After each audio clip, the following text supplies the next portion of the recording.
Good morning, everyone, and thank you for joining us today to learn about the environmental field. Our planet needs our help, but careers relating to the environment are a great way to make a difference. Today, I'll be interviewing Matthew, whose personal experience with Algonquin Provincial Park led to 5 years of working in this incredible protected area. So, to begin with, let's go right back to the beginning. What sparked your interest in the environment? I started camping when I was young and always enjoyed it. I also enjoyed spending time at the family cottage on Canoe Lake in Algonquin Park. Just being in that kind of environment definitely helped to naturally grow an interest in the environment, and particularly that of Algonquin Park. I think my passion for the environment and the park also grew from my grandfather's passion for the environment and just listening to him speak about the park. It sounds like your grandfather was an incredible role model. I understand that your family has a long history with Algonquin Provincial Park. So my next question is, what does Algonquin mean to you? Some of my most vivid memories are from time spent in Algonquin Park and at the cottage in particular. It was always a sort of happy place, and I always looked forward to going to the cottage for the weekend. I remember sitting on the deck overlooking the lake early in the morning and listening to my grandfather talk about the history of Canoe Lake and how it has changed over time. I remember getting a lesson on the geography of the lake and the area and why things were the way they were. He was a high school geography teacher, so you always learned something from him whenever he was talking about stuff. My family's history in Algonquin stretches back nearly a century.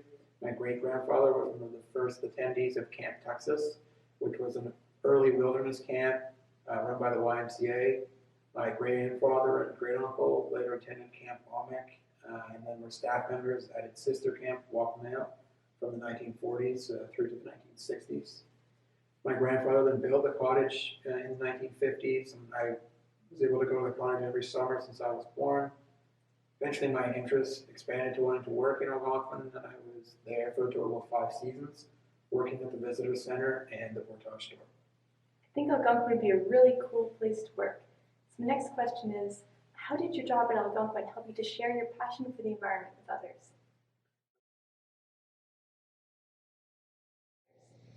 I worked at the visitor center as a museum technician for 2 seasons. There I had to work at the information desk and bookstore, interpreting both the natural and cultural history of Algonquin. Working in the park gave me the opportunity to enhance and expand my knowledge of the park. I read just about every book there was about the cultural history that you could find.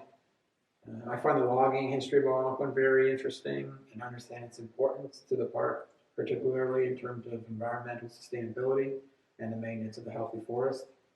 I also have a big interest in the story of Tom Thomson and would make the trek up to his grave every year on the anniversary of his death. The last 3 seasons I worked in Algonquin, I was an outfitter at the portage store on Canoe Lake. There I got to share my passion and interest in canoe tripping, as well as had tremendous opportunities to explore the interior of Algonquin. I led guided canoe trips around the lake and got to share my knowledge of both the natural and cultural history of the area. It was nice to be able to share this knowledge that I had learned from my grandfather and other historians about the area. Now, you clearly have a lot of experience with environmental education, so I'd like to ask you for some advice. How do you think is the best way to encourage others to enjoy the environment as much as you do? I think one of the best ways to encourage others to care about the planet is to get to experience what the planet has to offer and imagine what the planet would be like without those things. I really enjoy having the ability to canoe trip into the interior of Algonquin Park and would be very disappointed if that were to disappear. I see my canoe trips as a way to escape from the busy modern world and slow down to enjoy what nature has to offer. I always try to travel deep into the interior and away from as many people as possible. On one particular trip last year, we saw 5 people in 3 days, except for interior rangers. On the 4th day, we saw more people in a small group than the previous 3 days combined.